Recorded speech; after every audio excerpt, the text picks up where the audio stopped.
Então, pessoal, vamos lá. Essa é a nossa segunda aula de balanço dos clubes de futebol. É um prazer estar aqui novamente falando com vocês. Eu vou me apresentar para quem ainda não me conhece.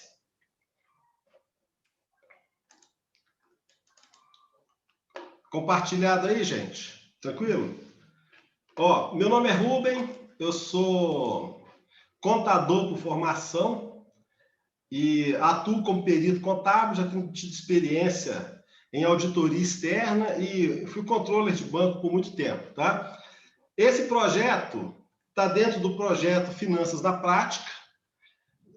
Os cursos, esse projeto foi idealizado pelo Marcelo Desterro, e a gente tem várias outras disciplinas, né, que a gente compartilha com o pessoal aqui. Valuation, né, que é o próprio Marcelo, o Henrique, a tesouraria, né, o Zé fala sobre Bolsa de Valores, FP&A com a Isabela e com o Lauria, o ESG com a minha amiga Regiane, Ciência de Dados com o Rodrigo, Iniciação ao Mercado de Capitais com o Marcelo e Contabilidade comigo todo sábado às 8 horas da manhã, tá? Essa seria a nossa agenda fixa, né? E eventualmente tem um imprevisto, outro como hoje, não pôde ter tesouraria, aí o Zé entrou na conversa, né? E a gente começou a falar, tá? Vamos lá, gente, vamos falar um pouquinho do Grêmio. O Grêmio foi fundado em 1903, lá em Porto Alegre. Os títulos dele, tem um título de Copa Intercontinental, 3 Libertadores da América, 2 títulos de Copa Sul-Americana, 2 campeonatos brasileiros, 5 Copas do Brasil. Nesse quesito aqui, ele perde só para o Cruzeiro, que tem 6, né? Um campeonato brasileiro da Série B, 2005, e coincidentemente o Galo foi em 2006, no ano seguinte, e 39 campeonatos gaúchos. Isso aqui eu peguei lá do Wikipedia, tá? Vamos lá. Qual que é o perfil do torcedor gremista? Esse perfil eu tirei da última pesquisa do Datafolha. 51% feminino, 49% masculino. A idade do torcedor, a gente vê aí que é predominante, né? O maior grupo é de 45 a 59. A escolaridade, a gente vê aí bem dividido entre o ensino médio e o ensino fundamental, mas tem o ensino superior também.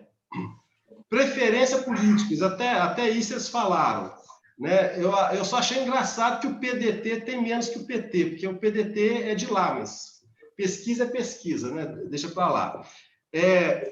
A maior parte da torcida do Grêmio está concentrada na região sul, pouca coisa no Sudeste, no Centro-Oeste. Os amigos que eu tenho do Centro-Oeste são todos gremistas, né? E no Norte, tá? A população economicamente ativa são 69% são ativos e 31% não ativos. O perfil deles são profissionais empregados, né? A maioria, autônomos e não economicamente ativas são os aposentados, que já pegam uma faixa etária maior, tá? A renda familiar, a maioria está de 2 a 5 salários mínimos. Na verdade, eu quero usar essa pesquisa, gente, para depois que todos os clubes tiverem listados, a gente conseguir fazer um tipo de perda, de potencial de receita, entendeu? Fazer uns cálculos a partir do balanço, né? Fazer uns cálculos para ver qual que é o percentual, qual o potencial de receita que o clube tem, quanto que ele está usando, tá? Vamos lá. Em números, o Grêmio 4% dos torcedores, obviamente, que tem a margem de erro, 2 para cima e 2 para baixo, mas vamos considerar a margem seca, né? Teria 8 milhões e 800 torcedores, né? 2 milhões e 700 nessa faixa até 2 salários mínimos, 3 milhões e 200 nessa faixa de 2 a 5, de 5 a 10 salários mínimos, 600 mil, e de aí está quebrado por centavos, porque a gente fez a proporção, né? E acima de 10 salários mínimos, 662 mil. Eu, mais tarde, vou fazer a evolução, tá? Porque a gente tem a pesquisa desde 2014. Então, como eu tenho os balanços de 2015 para frente, que eu vou analisar, então a gente vai conseguir fazer um acompanhamento da relação de receita com renda, ok? Vamos lá. Gente, começando com o balanço do Grêmio, uma coisa importante para a gente falar é o seguinte: contabilmente, o ativo é sempre um recurso controlado pela empresa, fruto de um evento passado, ok? E que a empresa ou a entidade, ela espera benefício econômico futuro, tá? Então, veja bem, um jogador de futebol, ele é um ativo porque ele é um recurso que a empresa adquiriu no seu contrato. O evento passado foi a assinatura do contrato, controlado pela entidade. Ou seja, como que uma empresa controla um jogador? Através dessa condição de contrato, tem várias cláusulas, né, que fazem com que a empresa tenha esse tipo de controle e que se espera benefício futuro, tá? Então, no sábado agora, eu faço até um convite para vocês, a gente vai abordar um negócio chamado impairment. O impairment vale para os ativos de uma empresa, mas vale para o jogador de futebol. Como é um aspecto técnico e é um assunto que a gente já vem tratando na contabilidade, então eu vou tratar o impairment, quando eu tratar ativo, eu vou tratar o impairment lá no curso de contabilidade. Então, eu vou dar um exemplo de como seria o impairment de um jogador de futebol, tá? Porque lá assim, já está dentro da sequência, ok? Então, vamos lá. Qual seria o ativo que o Grêmio... Como é que o Grêmio apresenta esse ativo, tá? Vamos lá, gente. Esses valores estão em valores, eu atualizei pelo IPCA, tá? Então, para poder haver comparabilidade, estão todos atualizados. Vamos observar um detalhe interessante. Olha a segunda linha, caixa e equivalência de caixa. Isso significa dinheiro em banco ou em aplicações de curto prazo. Olha como evoluiu essa relação. Ou seja, em 2020, o Grêmio fechou com 17 milhões em caixa. Ok? Contas a receber, teve uma evolução, mas já vinha a partir de 2017. Contas a receber seria o que ela tem de receber de venda dos jogadores de futebol, dos outros times, né? O que tem a receber, por exemplo, do seu torcedor, né? do programa sócio-torcedor, é basicamente isso, tá? Então, a primeira característica que a gente observa é exatamente o Grêmio agindo de maneira defensiva do ponto de vista financeiro num dia de pandemia, tá? O que eles fizeram foi, uma das atitudes que eles tomaram foi a redução em 25% do valor do salário, tá? Bom, e aí é o seguinte, vamos observar uma outra linha, que tem a linha de estoque. Estoque não é relevante em time de futebol, porque estoque é basicamente ou produto dos jogos, ou então pequenas coisas de venda para torcedor. Não é aquele estoque de mercadoria igual a empresa, que a proporção é grande. Tanto é que a representatividade dela no ativo não é grande, tá? Uma conta que eu queria chamar a atenção de vocês, despesa antecipada. Despesa antecipada, gente, basicamente é o seguinte: o Conselho de Contabilidade determina que as receitas e despesas sejam contabilizadas pelo regime de competência, tá? Então é o seguinte: o time vai e compra outro jogador, mas a entrega, a transferência efetiva desse jogador vai ser ou o final do campeonato, ou quando a janela abrir. Então, o outro time fez um sinal de negócio. Quando, nesse caso, para ser ativo, o Grêmio fez um sinal de negócio, tá? E esse sinal de negócio, ele entra como ativo, tá? Despesas antecipadas, tá? Ok? Tá, vamos continuar, porque a gente vai fechar isso com o passivo também. Então, é o seguinte, outra coisa, o imobilizado, olha como que o time vem desmobilizando, né? Desimobilizando. Em 2015, era 67% o imobilizado deles, né? Agora é 47%. Então, a gente vê que o clube vem abrindo mão dos seus ativos fixos, né? E promovendo uma desmobilização, tá? Teve um processo aí que eles fizeram uma reavaliação e essa reavaliação foi isso. Se você quiser saber um pouquinho mais sobre a reavaliação, a gente falou na aula passada na última aula 8 de contabilidade, a gente falou sobre reavaliação, porque por lei não poderia ter feito. Eles fizeram, depois eles estornaram. Isso também ajudou a reduzir, tá certo? Bom, agora o intangível. O que é o intangível? Aqui cabe uma explicação mais técnica.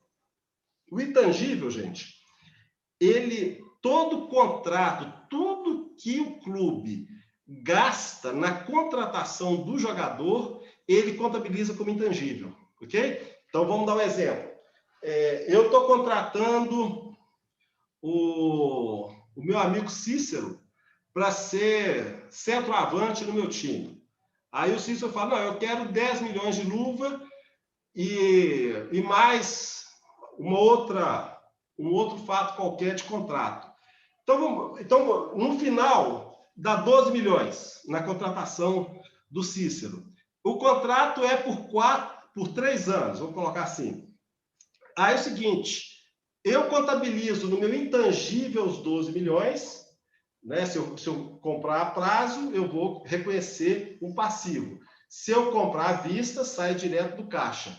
E o seguinte, eu vou ratear em despesa, em amortização, por 3 anos o valor que eu paguei para o Cícero, entendeu? Então, eu vou registrar uma conta de intangível, ali no intangível estão identificados os jogadores. E no balanço dos times, eles relacionam quais os jogadores que compõem aquele intangível, tá certo? Isso é uma diferença que tem nos clubes de futebol, ok? Então, vamos lá. Continuando aqui, então. Então, basicamente é isso. Rubens, só Oi, vamos falar.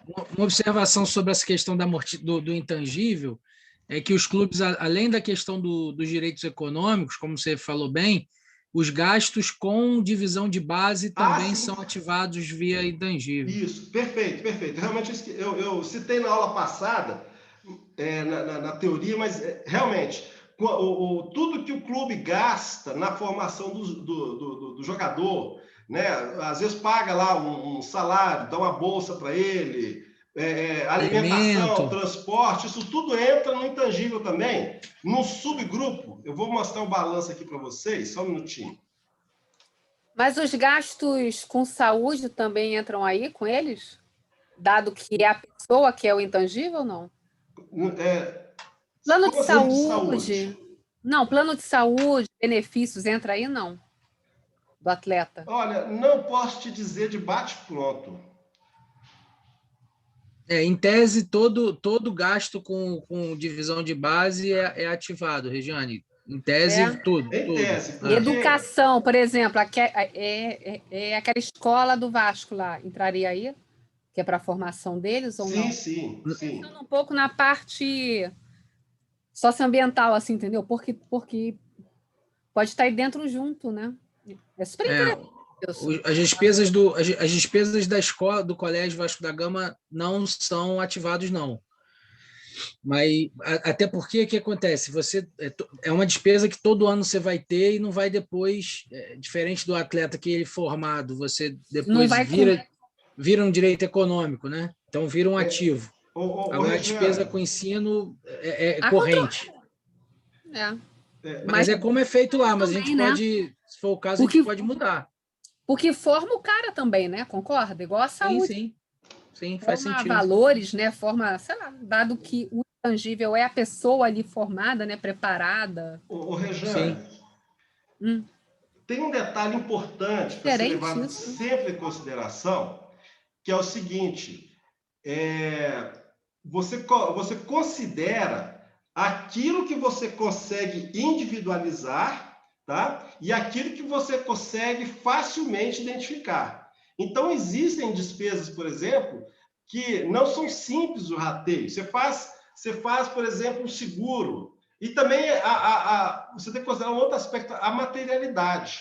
Entendeu? Porque se, de repente, se você começar a querer alocar R$100, R$100, isso, do ponto de vista prático, na contabilidade, fica impossível. Eu estou compartilhando o balanço. Vocês estão vendo aí o balanço? Estamos. Sim. Deixa eu mostrar aqui o imobilizado.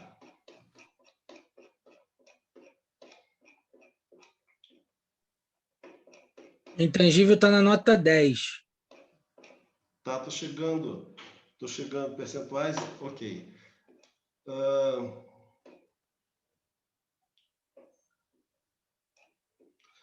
Olha só. Então, Rejane, nós temos aqui, porque o intangível não é só jogador de futebol. Então, por exemplo, se o clube contrata um software, né, ele vai usar esse software na gestão da empresa e tal, ele joga também como intangível, tá certo? E aí ele colocou também obras de arte e tal. Isso aí foi até uma transferência que ele fez, não estava nessa conta. Talvez a auditoria deve ter recomendado, tá? Então, veja bem, deixa eu aumentar aqui. Olha lá, direito sobre atletas profissionais, esses já são os que são contratados. Em formação, tá vendo? Aqui o seguinte, um fato interessante que nós vamos citar mais na frente, eu consegui levantar aqui também o percentual que o Grêmio investiu na base, tá? Deixa eu voltar aqui para o slide, que no slide tem essa composição direitinho. Vamos lá. Então, é o seguinte, basicamente, Regiane, depois, na última linha lá que eu tenho o imobilizar, mas nos últimos slides que eu detalho melhor essa questão do intangível, tá? Então, é o seguinte, eu tenho aqui a análise vertical e o seguinte, vamos agora, eu vou mostrar a evolução horizontal. Olha como que o caixa, em termos reais, que está nessa coluna da direita, estão vendo o meu mouse aí, né? Cresceu, entendeu? O que reforça o que a gente comentou. O Grêmio, a estratégia do Grêmio foi criar um colchão de liquidez, entendeu? Porque, além de tudo, você tem uma conta aqui, ó, dos ativos financeiros, que também teve um crescimento relevante, tá vendo? Esses ativos financeiros aqui são aplicações de longo prazo que ele fez, tá certo? Vamos lá. Olha a comparação. O de azul aí são os atletas que o Grêmio comprou no mercado, tá? Então, vocês veem assim... E o gasto deles na formação de atleta. Obviamente, você vai perguntar para mim, Rubem, isso é muito ou pouco? Isso me parece muito. Não posso te dizer agora, porque eu não fiz essa análise de todos. No final, a gente vai fazer um consolidado, e aí vai poder dizer, olha, o Vasco gastou tanto na base, o Flamengo tanto, tal. Semana que vem a gente vai fazer do Flamengo, tá? Eu não sei se o coro vai ser maior ou menor, mas nós vamos falar do Flamengo. Tá bom? Vamos lá, gente. Continuando, vamos falar sobre o passivo agora. Rubem, posso só tirar uma dúvida ali, rapidinho? Pode. Quando você mostrou ali o intangível, né? Você exemplificou quando o clube faz uma contratação, né? Sim. No caso, vamos supor que o Grêmio contratou um atleta por 3 anos, mas no ano seguinte já houve a venda desse jogador, né? Por um valor maior. Sim. Como a gente faz essa saída geral do dinheiro lá do intangível, já Olha que só. você não vai amortizar por 3 anos? Olha só, deixa eu te falar. Vamos supor, você contratou, no meu caso aqui, contratei o Cícero por 12 milhões, ok? Então é o seguinte, no primeiro ano eu amortizei 4 milhões, ok? Vamos supor que eu tenha vendido, logo no início do segundo ano, por 15 milhões, tá? Então, veja bem, eu tenho na minha conta do intangível, eu amortizei 4, então na minha conta do intangível eu tenho 8, concorda? Vendi por 15, tá? Eu dou baixa dos 8 milhões e registro a receita de 15. Essa receita vai ser menos os gastos. Se eu tiver que pagar o empresário dele, se for algum gasto do clube, eu deduzo da minha receita. Mas você entendeu? Então, por exemplo, se eu vendi por 15 milhões, eu dei baixa de 8 milhões, apurei um lucro de 8 menos 15, no caso 7, né? Entendeu? Perfeito. Tá? Então, a forma de você dar baixa é desse jeito. Hã? É na venda. Gente, deixa eu te falar. E esse sistema é perfeito? Ele, na minha opinião, não é perfeito quando você vai analisar. Porque como é que você analisa, por exemplo, rentabilidade? Tá, vai aparecer na contabilidade que eu tive um lucro de 7 naquele ano, no segundo ano, você concorda? Mas o meu lucro não foi de 7. Né? Porque eu já apropriei 4 milhões, tá certo? Que ficou no exercício anterior. Então, assim, quando você apura, quando a gente está acostumado com o sistema mercantil, em que as mercadorias, você apura o resultado a partir da venda de mercadoria, você consegue identificar com facilidade no balanço qual o resultado que você teve nessas ações com os atletas, tá certo? Com as mercadorias. Você pegou lá, receita de venda, menos custo de mercadoria vendida, você tem um lucro bruto, tá certo? Agora, com o jogador de futebol, você não tem essa análise, porque você tem uma amortização em período anterior, entendeu? Você tem que procurar Respondi os dados anteriores, né? Hã? Você tem que buscar os dados anteriores que já foram amortizados. Sim, mas aí, por exemplo, eu estou pegando o balanço do Grêmio ou de qualquer outro time, tá certo? Então eu falo lá, eu vou tirar minhas receitas recorrentes e vou tirar vou tirar a receita recorrente, por exemplo. Se eu falo só isso, eu vou tirar a receita recorrente para fazer análise. A receita recorrente, ela não vai te apresentar um resultado, porque parte daquele ativo teve amortização em exercício passado. Então, na verdade, você está postergando, né? Você está majorando o seu resultado no exercício em detrimento do outro, entendeu? Basicamente, é assim que funciona. Então, para quem está analisando o balanço, né, para quem está do lado de cá da mesa, analisando e pegando só esse caso dessa rubrica, ela fica prejudicada, entendeu? Então, vamos lá. Gente, a contabilidade de clube de futebol, ela é regulada no Conselho Federal de Contabilidade pelo ITC 2003, tá? E o ITC, uma coisa importante que a gente tem que considerar, porque a definição de receita é todo aumento do ativo que não teve contrapartida, ação dos seus sócios ou uma redução de receita, entendeu? O negócio é o seguinte, no time de futebol tem aliás, não time de futebol, na receita, o importante na receita qual é o momento da apropriação. Então, no nosso curso de contabilidade, eu dei o exemplo, né, assim, a receita tem que ser reconhecida quando o comprador tem todos os benefícios daquela aquisição, tá certo? Por exemplo, se eu vendo um jogador de futebol, eu vendi para o time B, mas eu falo assim para o time B, olha, você vai me pagar um sinal de 5 milhões, um número qualquer, mas eu só vou te repassar o jogador ou depois do campeonato ou depois que a janela abrir. o que eu estou dizendo na prática?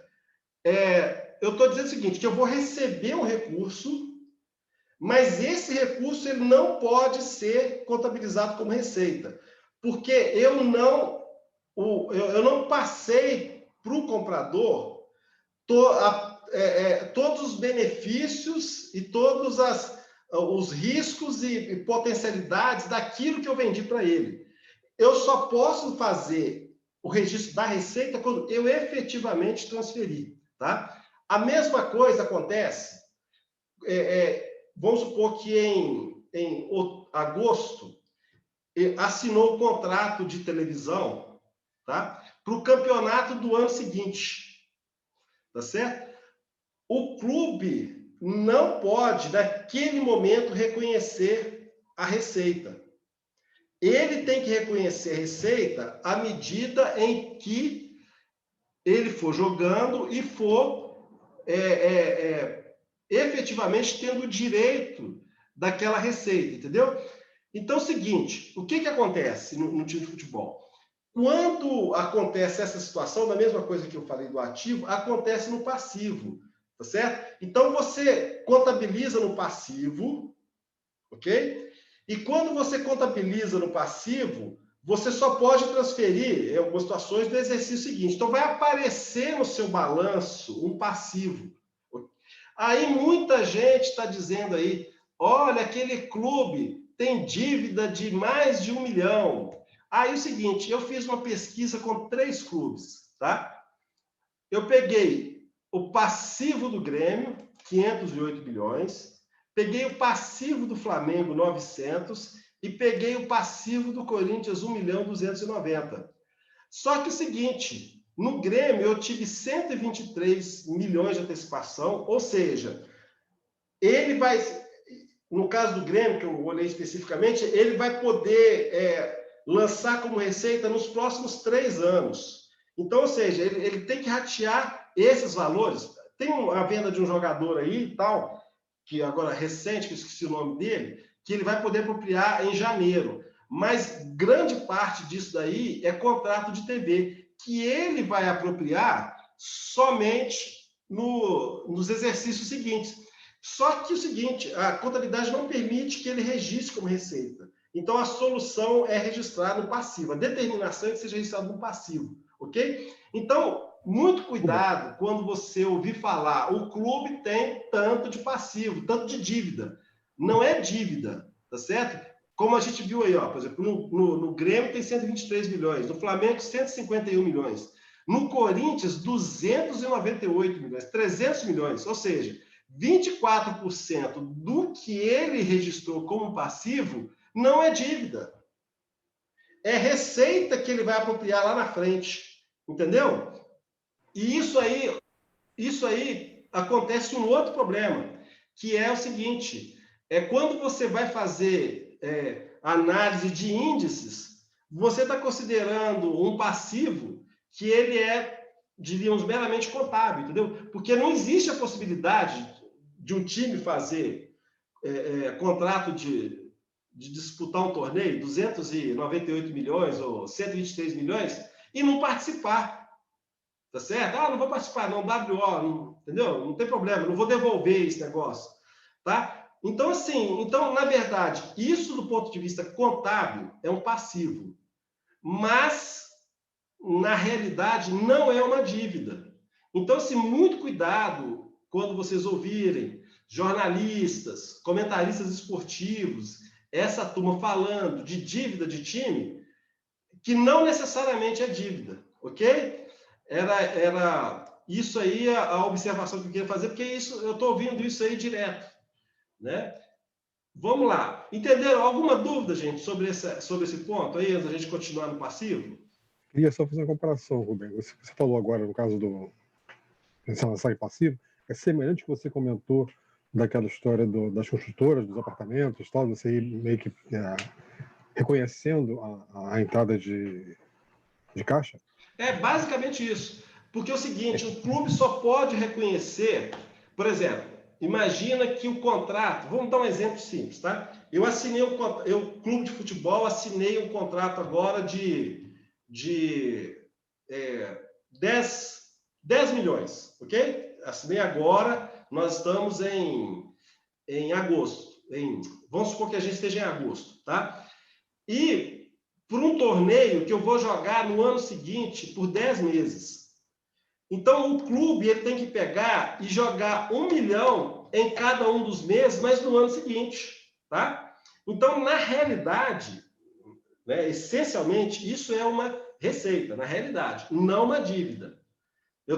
Tipo assim, é um passivo, porque, obviamente, que isso evita com que, por exemplo, imagina que eu sou um dirigente que é quase final de mandato. Eu quero apresentar bons números. Eu forço uma antecipação de receita, uma antecipação de venda de jogador, único e exclusivamente para melhorar minha receita. Ok? O conselho falou assim, não, o critério para todo mundo agora, todos os clubes têm que fazer dessa forma. Então, ou seja, contabiliza no passivo, não reconhece a receita, o número, ele pode até no relatório de administração falar, não, nós fizemos essa receita, essa venda, mas nós só vamos poder apropriar no ano seguinte, ou seja, tem uma receita embutida aí, ele pode falar no relatório de administração. O relatório de administração não é passível de auditoria, mas ele não vai poder mascarar o balanço dele, entendeu? Vocês entenderam basicamente a essência? Porque as pessoas falam assim, nossa, mas isso prejudicou a contabilidade. Não é que prejudicou. Ela trouxe uniformidade de procedimento e transparência, entendeu? Então é o seguinte, se é competência, vai ser só quando o torneio se realizar, entendeu? Então, assim, se eu antecipei um contrato, se eu assinei o contrato na véspera do torneio, não faz diferença do ponto de vista contábil, entendeu? Quer dizer, faz diferença em termos de caixa, né? Porque se a pessoa recebe um sinal de negócio, tá certo? Detalhe, isso aí vale para sinal de negócio, porque nem todo... imagina o seguinte, vendi um jogador, 5 milhões, mas eu vou poder repassar o jogador só em janeiro, e lá na frente eu vou receber mais 15, por exemplo. Eu registro agora 5 milhões. Ok? E quando eu receber, eu transfiro do meu passivo para a receita e complemento a receita da venda de lá. Tá certo? Acho que, Rubens, complementando, eu acho que é muito comum esse valor de receita diferida nos clubes por conta do novo contrato de transmissão do Campeonato Brasileiro, que foi assinado lá em 2015, 2016, relativo a 2019 a 2024. Então, é um contrato de 6 anos, e aí os clubes que assinaram, o modelo pela legislação, cada clube negocia individualmente aqui no Brasil. E aí cada clube assinou e negociou um valor de luva individualmente. E aí esse valor de luva entrou no caixa lá em 2015, 2016, e aí foi contabilizado no caixa no caixa do clube, e aí foi a contrapartida, né, a partida dobrada foi para a receita diferida no passivo. E aí, a cada ano, do contrato de transmissão, né, a partir de 2019, vai sendo admitida 1/6 daquela receita diferida por ano. Isso, e uma outra coisa que aconteceu especificamente nesse ano, que a gente vê nas demonstrações do Grêmio, por conta da pandemia, o Campeonato Brasileiro foi esticado até final de fevereiro. Algumas receitas referentes ao Campeonato Brasileiro de 2020 também foram declaradas como... O caixa entrou, então ele declarou como receita diferida ou antecipação, e aí vai contabilizar em 2021.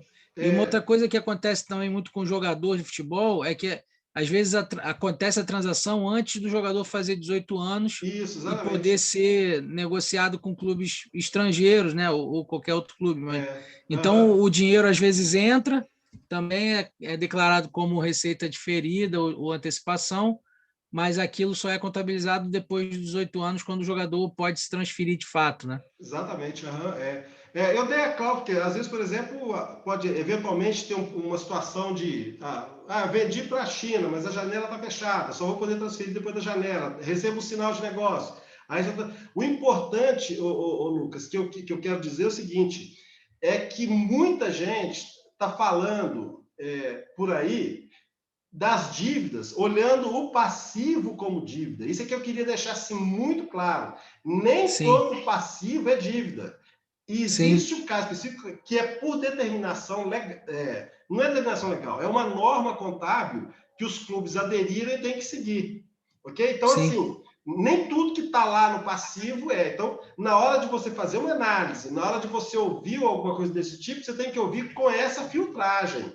Ok? E principalmente, porque como citou o Lucas, porque 2020 foi um ano atípico. Né? O campeonato se estendeu até 2021. Né?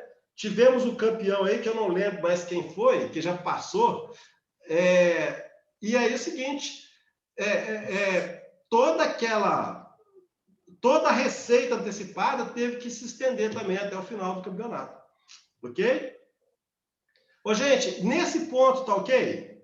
Esse ponto eu queria ressaltar por causa disso, entendeu? Assim, né? Nem tudo que é passivo... Oi, Márcio falando aqui, tudo bem? Oi, Márcio. Só fazer um adendo aqui em relação às luvas, né? Dependendo do caráter, quando é um direito irrestrito, o clube registra de imediato. O Flamengo, por exemplo, registrou nas demonstrações de 2016 como uma receita daquele exercício por considerar que aquilo ali não teria risco de ser devolvido por algum motivo. Então, tem algumas exceções. Né? Sim, ok. Mas veja bem, essa norma também é de 2017 para cá, tá certo? Então, assim, tanto é que alguns clubes tiveram que abrir o balanço para poder fazer reclassificação em 2018, né, por exemplo. Né, para poder... Porque não existe mais aquela questão, vou fazer só um ajuste de exterior, reclassificar.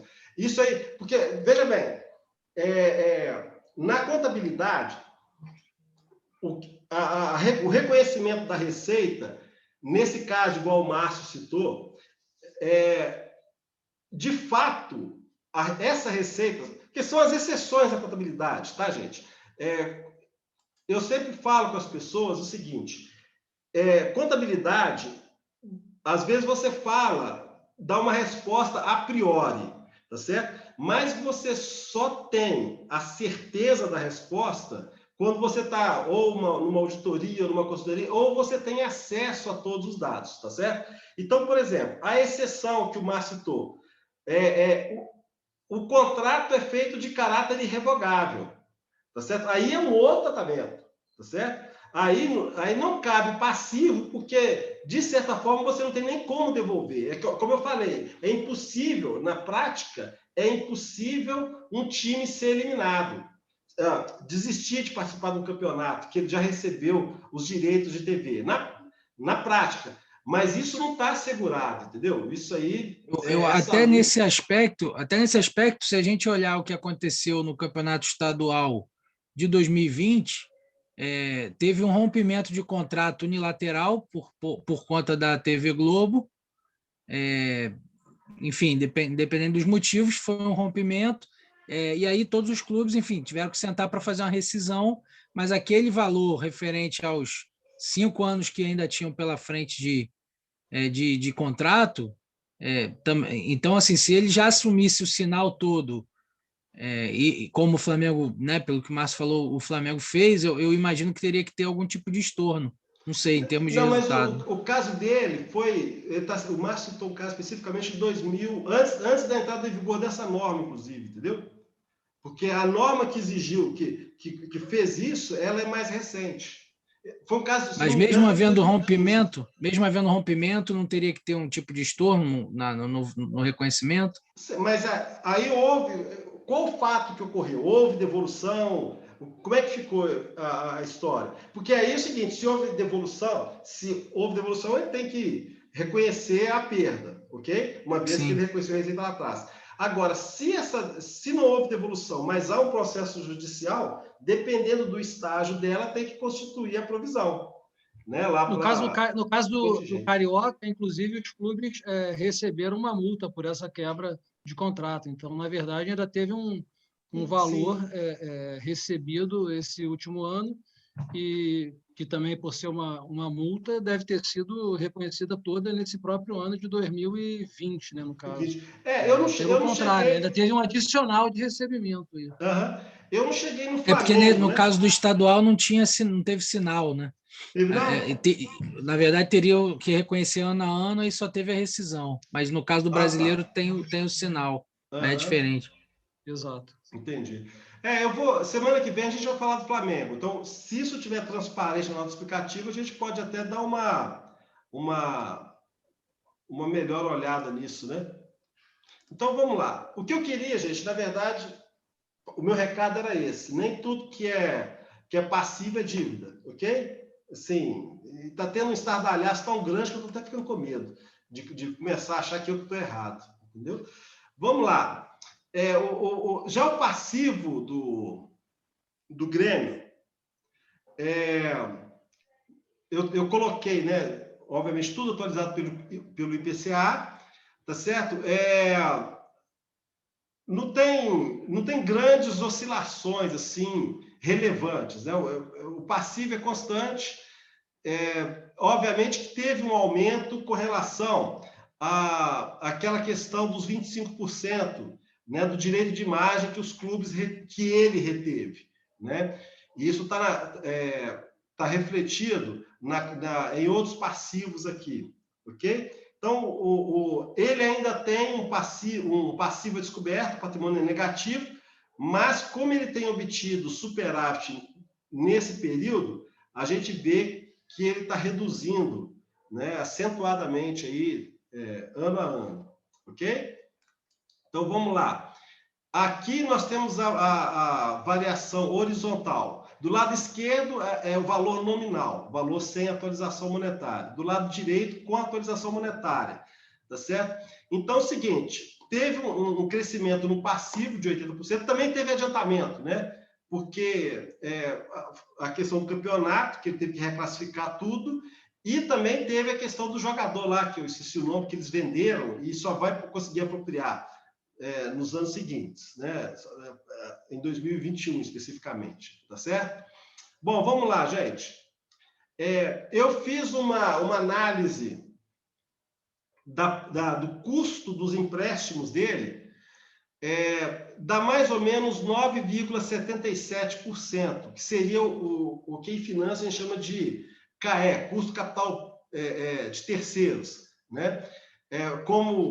Como ele só tem dívida, então, basicamente o custo, como ele tem passivo descoberto, basicamente esse seria o custo dele. Se a gente considerar que tem variação cambial, aí sobe para 11%, ok?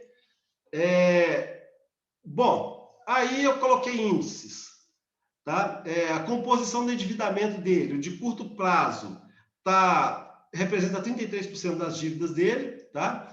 O endividamento geral dele com relação ao ativo é de 93%, com relação ao passivo, né? Porque está descoberto. Liquidez imediata. Gente, quando a gente fala de liquidez, as pessoas falam assim, nossa, isso aí é fundamental. Não. A gente tem que pensar o índice de liquidez como sendo o indicador que é válido se a empresa tiver que realizar seus ativos, ok? A empresa é dinâmica. Por isso que eu fiz a análise da necessidade de capital de giro embaixo, ok? Então, o Grêmio tem um problema de capital circulante, ou seja, ele tem que capitalizar mais ainda. Mas a gente observa que o giro da grana dele é mais rápida, entendeu? Por exemplo, quando é sinal negativo, né, significa o seguinte, que ele recebe antes de pagar a dívida. Como existe...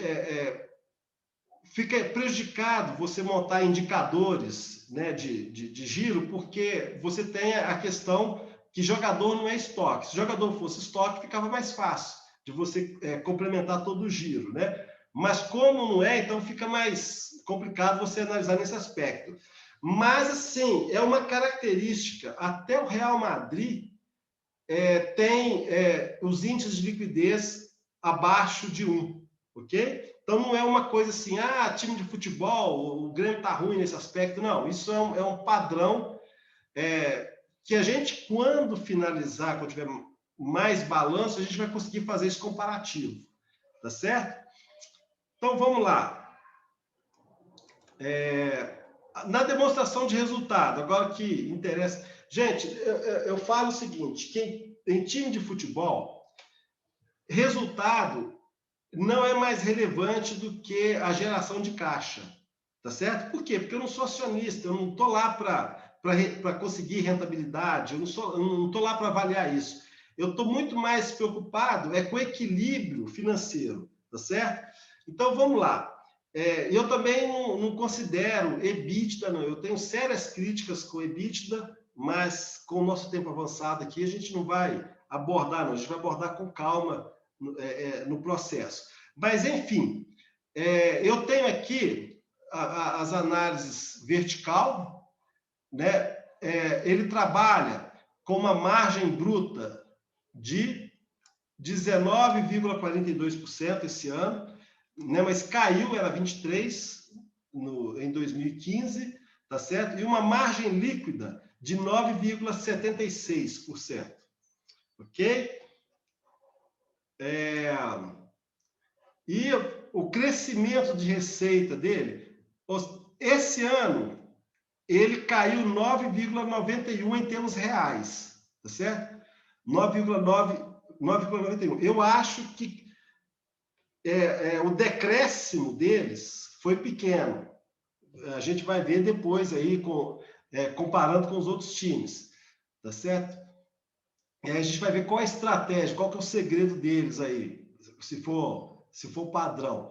Né? A rentabilidade deles caiu 4,64% e o lucro aumentou 61,74%. Estranho isso, depois eu tenho que conferir isso aqui. Pode ser algum erro na hora de montar a planilha aí, né?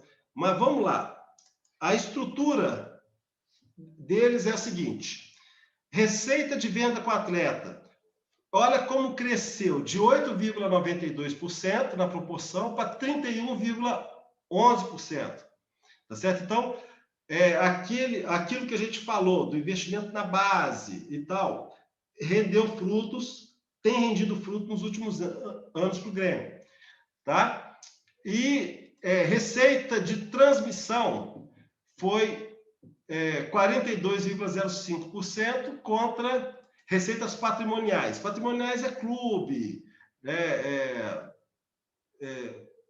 outras atividades de lazer que o clube tem, tá? Aí é o seguinte, aqui eu faço um detalhamento da receita, né, de como que ela evoluiu em comparação ao custo à receita total, tá? Eu vou disponibilizar, gente, esse slide lá, tá certo? Lá na contabilidade lá. Bom, eu tenho aqui a composição de custo. Veja bem, 41% do custo que ele tem é custo de futebol. São os custos que ele tem para o jogo, bilheterias, outras coisas que ele... outros custos que ele tem no futebol. E salário é 35,56%. Eu gosto de chamar a atenção, gente, que pelo Profut, o salário não pode ultrapassar 80%. Então, observando esse gráfico, a diferença dele, você vê que está muito longe de chegar, dele deixar de cumprir a meta do Profut. Ok? Bom, na minha opinião, esse é o demonstrativo mais importante que tem. Tá? E eu vejo aqui nesse demonstrativo, o caixa, o mais importante para mim é o caixa líquido operacional. Ou seja, o resultado que o clube teve, ajustado pelas despesas que não afetaram o caixa, ok? E os pagamentos, né, as variações nas contas do passivo, exceto as de financiamento e a do imobilizado. Então, veja bem, como que a capacidade que eles têm de gerar caixa, 118 milhões. Vocês estão conseguindo enxergar aí o número, gente? Ou vocês querem que aumente aqui? Bom, se puder, essa barra aí da esquerda diminuir e tirar essa barra de cima, porque realmente fica pequeno, né? Ô, cara, se eu tirar essa barra daqui, eu fico mais perdido que segue em tiroteio. Sabe por quê? Eu não sou chegado em PowerPoint, cara. Mas, assim, eu vou aprender PowerPoint e vou aprender Zoom, entendeu? São dois negócios que eu tenho que aprender. Porque quando você está demonstrando assim, cara, você aperta o botão errado para você voltar no antigo, você gasta uns 10 minutos, assim. Então, gente, olha só, eu fiz umas análises com relação o que o fluxo, o que a cobertura, o que o fluxo operacional permite, tá? Ou seja, o Grêmio, vamos pegar aqui o último ano, 30,27% do passivo dele é coberto pelo caixa, tá certo? Com o que ele gera de caixa, ele demoraria 3,30 anos para poder quitar o passivo, tá? A cobertura com relação de dívida, considerando, né, o fluxo de caixa pelo passivo circulante e não circulante, 118%. Ele demoraria, né, já considerando o longo prazo, né, ele demoraria o curto prazo só, ele demoraria 0,84 anos, né, para poder quitar, tá certo? Então é o seguinte, pela estrutura financeira deles, tá muito positiva, tá certo? Assim, eles conseguiram, eu não posso dizer que tá bom, porque eu só tenho do Grêmio, tá certo? Mas quando a gente chegar no final, eu vou atentar bastante para esses indicadores de liquidez, ok? Bom, eu uso o termômetro de Cannes. O termômetro de Cannes é o seguinte, para você avaliar vários indicadores, e esse aqui eu vou comparar com todos os times, para ver o nível de liquidez. Então, olha só, em 2020, pelo termômetro de Cannes, eu poderia dizer que o Grêmio é uma instituição solvente, ok? Ele começou com 1,63, tá vendo? Então, aqui a gente vê a evolução pelo gráfico, tá? Então, o clube apresenta uma situação boa, tá? E, gente, para finalizar, eu acho que vocês não vão conseguir ver isso aqui, só depois que a gente disponibilizar lá com vocês, a evolução, a comparação da evolução do ativo imobilizado e intangível, onde estão os jogadores de futebol, ano a ano, tá? E com as suas respectivas, demonstrando onde que foram as vendas, ok? Ô, gente, alguma dúvida? Algum ponto assim? Considerando o seguinte. Acho que é legal, Rubem, falar que o Grêmio é um dos clubes que mais se estruturou nos últimos anos no futebol, fez um dever de casa aí de uns 4 anos, 4 a 5 anos pelo menos de austeridade, responsabilidade fiscal. Tem uma arena própria, né? Tem uma arena própria que aumenta muito seu potencial de arrecadação e forma jogadores e consegue vender bem, né? Alguns nos últimos anos, né? Exatamente. É um trabalho muito bem feito do Grêmio. Talvez é o balanço que, né, em termos de histórico dos últimos anos aí, junto com o Flamengo e Palmeiras, são os 3 clubes que mais bonito estão fazendo aí nos últimos anos. Na semana que vem a gente vai falar sobre o Flamengo, tá? Então é o seguinte, eu repito que o foco de qualquer análise que eu venha fazer vai ser sempre sobre o fluxo de caixa. Eu não me preocupo com o resultado, tá? Eu preocupo-se com a geração de caixa do ponto de vista contábil. Por que eu não uso EBITDA? Porque o EBITDA fica prejudicado porque, por exemplo, não tem provisão de imposto de renda, tá certo? Depreciação e amortização, isso aí, o fluxo de caixa operacional, ele é mais rico e ele apresenta melhor esse número, entendeu? Do que simplesmente o EBITDA, né? O EBITDA é usado pelo mercado, mas eu entendo que o EBITDA, ele peca. Um dos motivos que ele peca é porque ele considera a provisão, o imposto de renda a pagar como ajuste de EBITDA. Só que ele já foi todo pago, né? A legislação brasileira determina que você pague antecipado, né? Então, ou seja, naquele momento você não tem o imposto de renda já se transformou em caixa. É uma das críticas que eu faço, tá? Então, por isso que eu gosto de usar o fluxo de caixa operacional e a gente vai aprofundar toda a nossa análise em cima do fluxo de caixa, tá? Especificamente para clube, Rubem, uma coisa interessante é que eles não são sujeitos a pagamento de impostos, então esse ajuste não é tão relevante. Né? Na verdade, o fluxo, nesse aspecto, o EBITDA se aproxima um pouco do fluxo de caixa operacional, né? Só que eu acho o fluxo de caixa operacional mais preciso. Se você muito quer melhor, olhar sem dúvida. Centavos, é no fluxo de caixa operacional. Grandes números, você ter um índice sem e dúvida. tal. Ele é menos subjetivo, né, Rubens? Isso que você quer dizer. Sim, exatamente. Que no Então, EBITDA você tira lá efeito não recorrente, você faz algumas análises. Nem todos tiram, esse que é o problema, entendeu? É para comparar. Então, precisaria fazer um ajuste, né? É mais difícil comparar, né? Que você está falando. Depende Então, do que... Tá, entendi. E veja bem, naqueles indicadores lá, o fluxo de caixa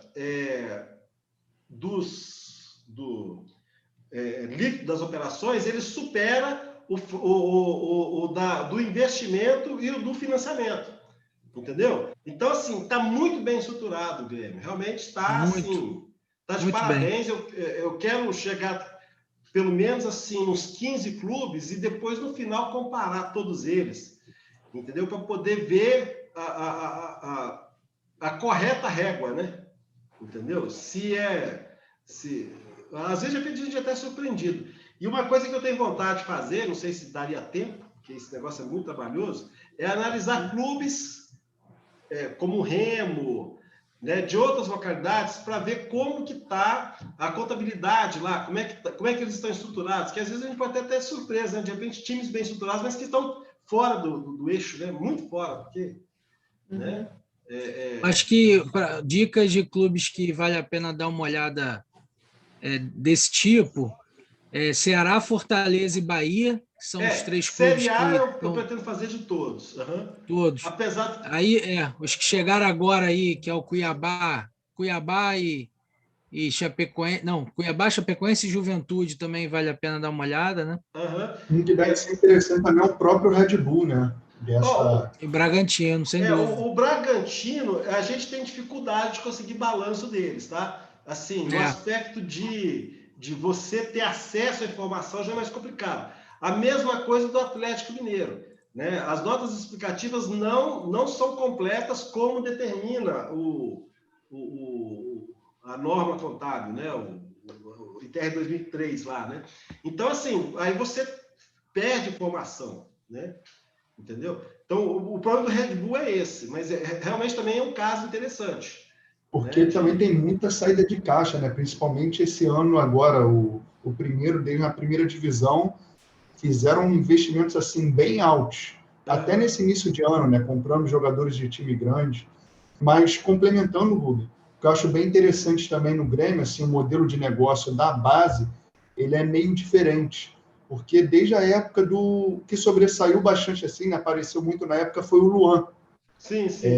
Foi mais ou menos 2013, 2014, deles utilizarem bastante a infraestrutura para o time sub-23, deles contratarem atletas assim, basicamente talentosos, quase prontos, né, com 19, 20 anos, e deixar os atletas um ano ali, ó, treinando, focando na preparação física, no ganho de massa, como foi o caso do Luan, né?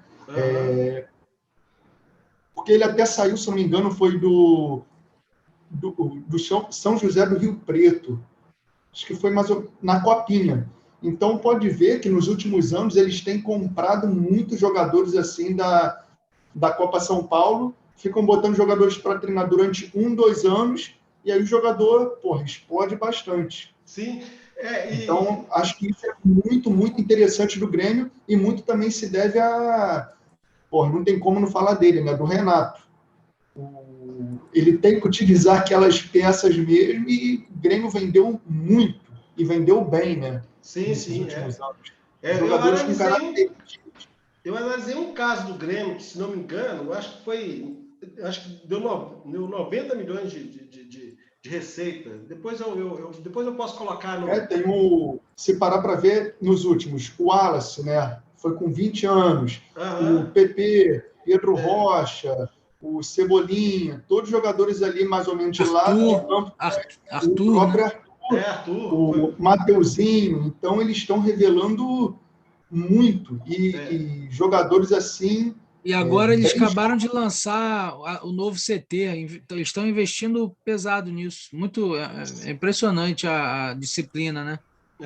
Eu também, Lucas, que você tinha comentado antes, estava dando uma olhada, acho que é Grêmio Play, né? Estava vendo o vídeo ontem, cara, sensacional. Muito legal, né? Eu muito pensei legal. até, eu não procurei depois, eu vi ontem só o vídeo que eu recebi de 3 minutos, com série e tudo mais.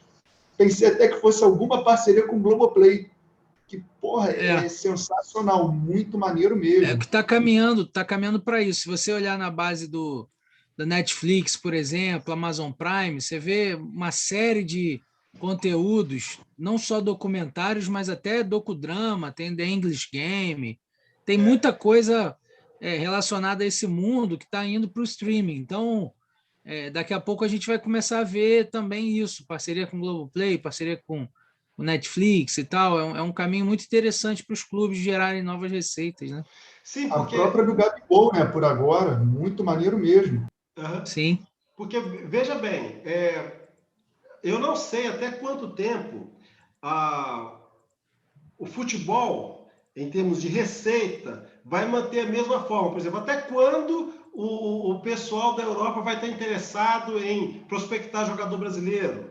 Entendeu? Então, assim, eu acho que essas alternativas de negócio, né, assim, um bom plano estratégico, essas alternativas de negócio são interessantes, assim, pela continuidade, né? Porque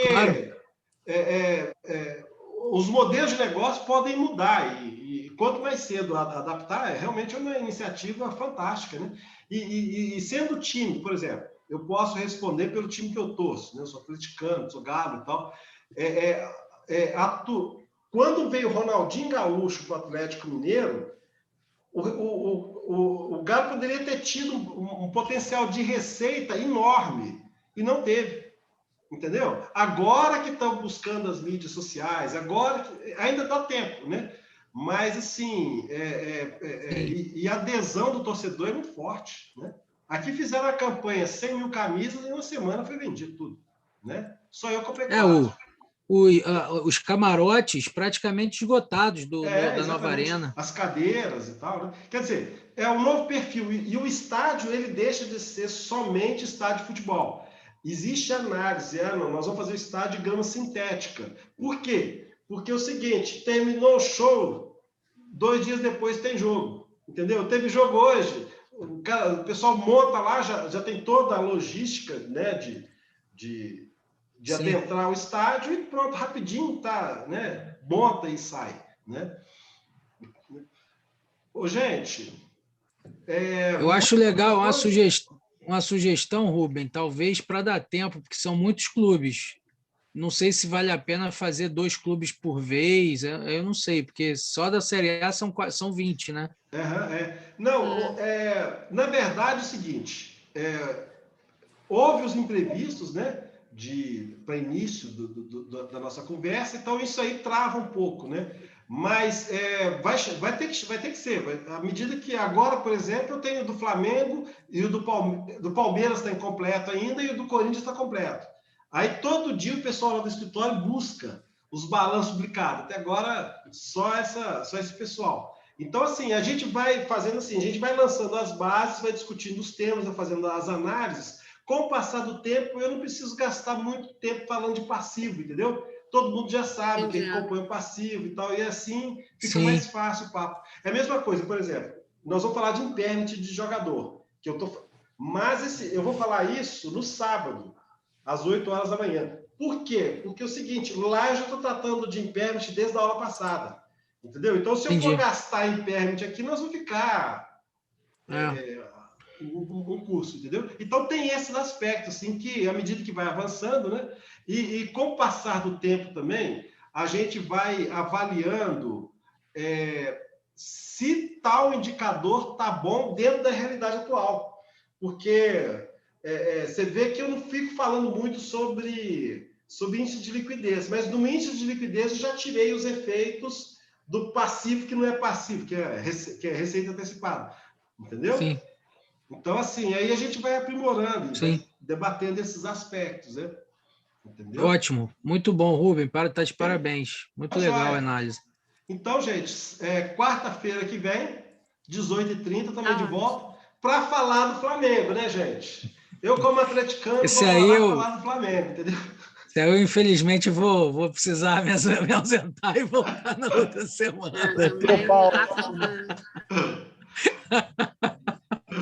Se eles estivessem mal, eu até vim aqui, mas, pô, ficar vendo número bom, prefiro não vir, não.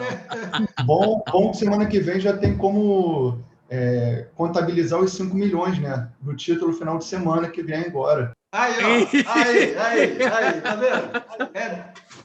Olha que o Palmeiras está arrumado, No mínimo 12 milhões a gente leva, no mínimo 12, então tá bom.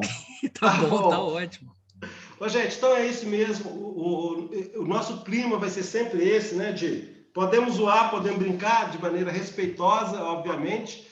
E a gente vai, na próxima aula, falar do Flamengo mesmo, ok? Eu conto com vocês, tá bom? Foi muito boa a participação de vocês, muito obrigado. Eu vou disponibilizar lá no grupo de contabilidade, vou fazer umas revisões, vou disponibilizar esse material lá, né? Para quem quiser pesquisar, quem quiser ler, quem quiser comentar e tal. E a gente, na próxima aula, está aqui para falar do Flamengo. Ok? Legal, Rubem. Boa noite. Obrigado. Obrigada, Rubem. Foi ótimo, tá? Tá bom, obrigado. Um abraço. Um abraço. Tchau, gente. Boa noite para vocês. Boa noite, Rubem. Boa noite, pessoal. Tchau, tchau. Tchau. Sensacional, Rubem. Valeu. Obrigado. Tchau.